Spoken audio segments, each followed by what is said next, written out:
Димитър Бербатов направи интервю, в което казва, че съжалява, че е станал рекламно лице на хазарт. Имаше билборди с моето лице, наляво и надясно, и не осъзнах, че това, което бях направил, всъщност беше грешка. Не смятах да правя видео по темата, защото си мислех, че много хора ще говорят за това, но всъщност няма почти никакъв отзвук, или поне аз не съм видял.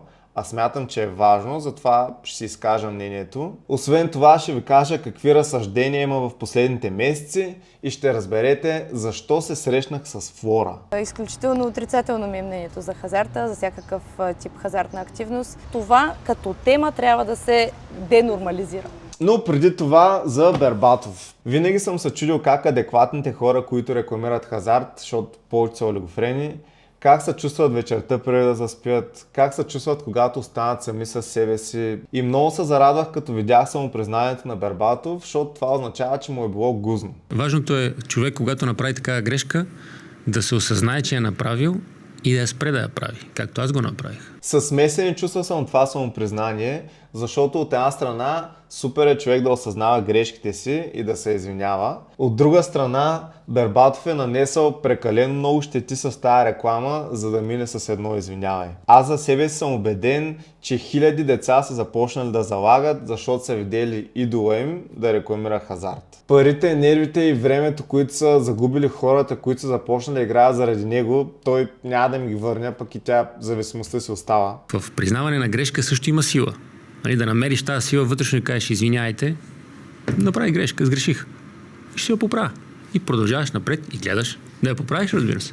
Смятам, че ако Бербатов иска да изкупи греховете си за това малумно решение, което направи, трябва да се постарае доста повече, да участва в някаква кампания, примерно, или да направи по-обширно интервю, в което разказва защо всъщност го е направил. Също така дължи отговори, защото казва, че веднага след като си осъзнал грешката, прекратил договорите. Трябваше да развалям договори, казвам не може това да продължи. Но все пак е важно да се знае, той взел ли е някакви пари от това нещо, платил ли е неустойка за прекратяване на договора и защо всъщност го е направил. Защото неговото оправдание е супер нелепо. Той не знаел последствията от това решение, което бил направил. Бях подценил социалната си отговорност.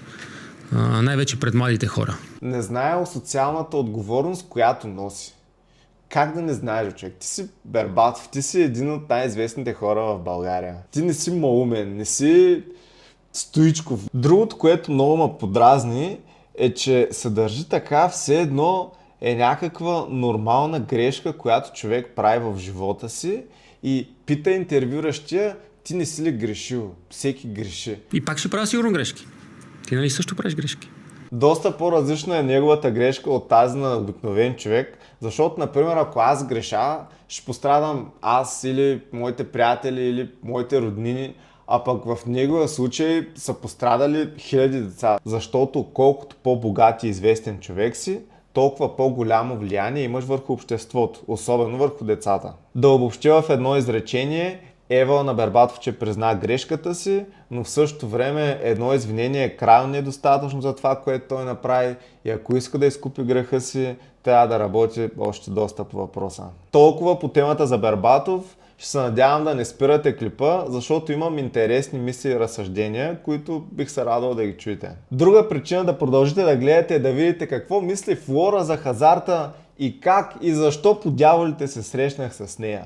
Имам приятели от цяла Европа и не съм виждала толкова много концентрация върху хазартната активност, каквато у нас се наблюдава и е толкова нормализирана. Преди това обаче искам да изразя своето отчаяние. Преди няколко месеца качих няколко видеа подред, от които си мислех, че има голям отзвук. Смятах, че е възможно хората, които рекламират хазарт, да бъдат кенсълнати. Просто явно съм в един балон, в който всеки около мене и всичките неща, които чета в социалните мрежи, са против хазарта, но осъзнах, че това не е така. Момента, в който се отчаях напълно, бяха парламентарните избори, защото не може 50% от хората, които гласуват, да са гласували за Румен Радев. Не може 50% от хората изобщо да не гласуват.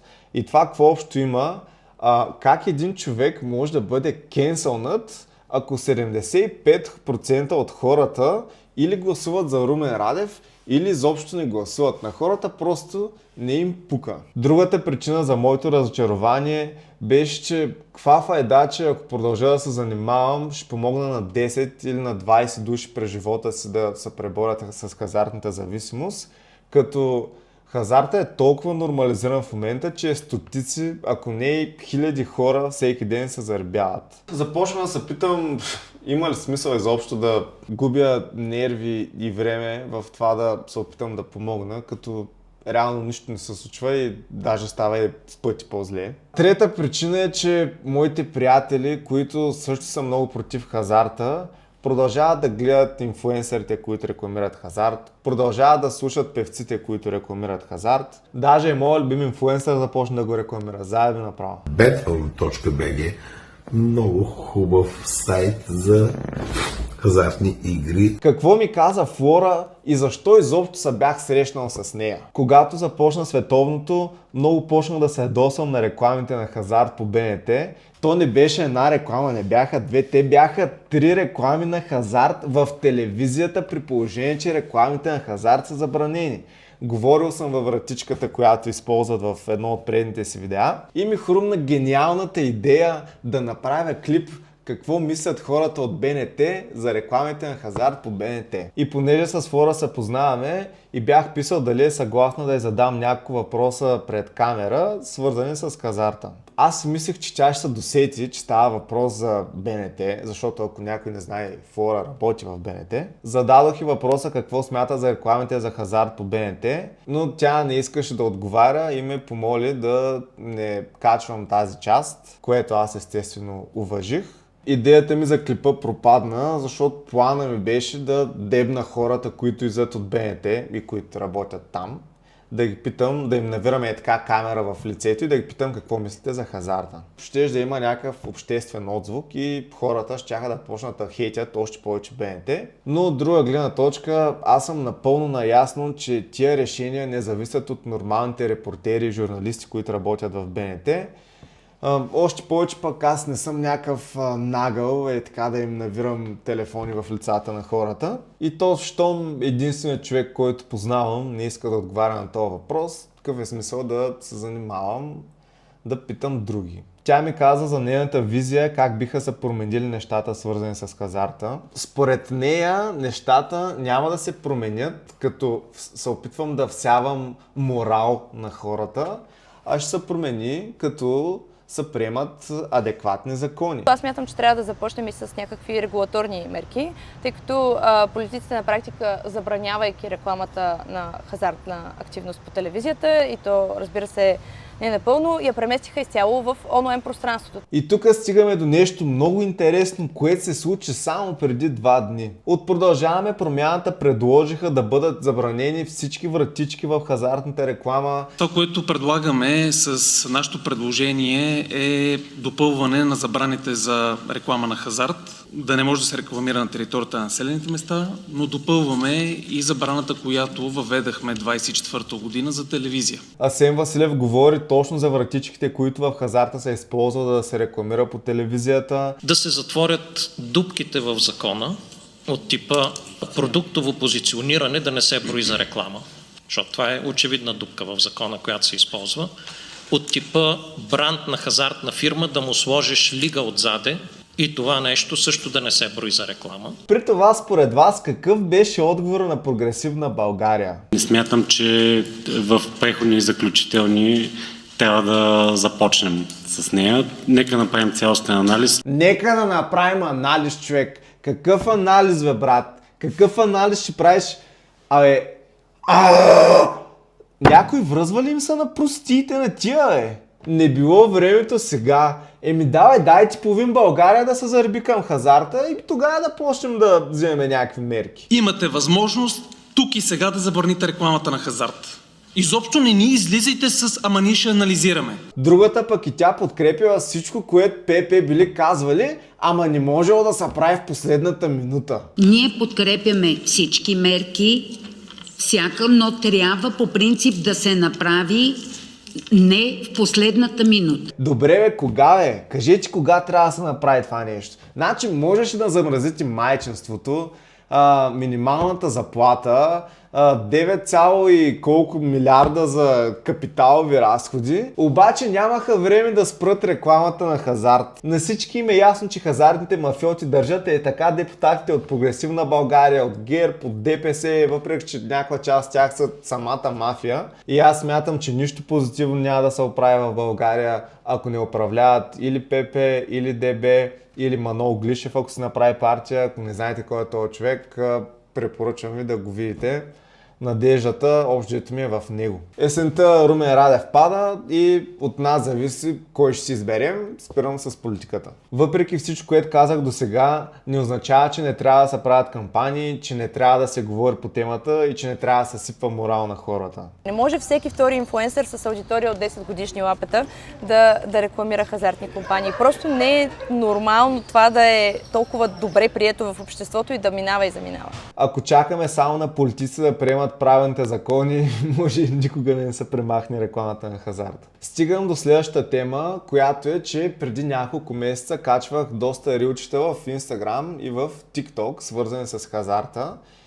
И всеки клип имаше между 5 и 10 харесвания. Сега едната опция е, че съм некадърен и че никой не се интересува от това, което казвам. Но аз по-скоро смятам, че като говориш за хазарт във видеята си, особено в Instagram и в TikTok, за YouTube мисля, че не е така, но като говориш в тия две платформи за това, алгоритъма си мисли, че рекламираш хазарт и не ти разпространява видеото, ограничава го. Това са мои наблюдения. Преди съм качвал други тиктоци, които нямат нищо общо по темата, събират гледания, дори да няма харесвания, са събирали няколко десетки хиляди гледания, което за тикток не е много. И някак си отказвам да повярвам, че рилчетата за хазарта, за които съм отделил по няколко часа на всяко да ги направя и смятам, че заслужават поне 50 харесвания, да я знам, да имат 20 гледания. Така че, не знам това умишлено ли е, но по някакъв начин ограничава хората да говорят по тая тема. Вие виждали сте някакво рилче в TikTok или в Instagram, свързано с хазарта, да има повече от 5000 харесвания?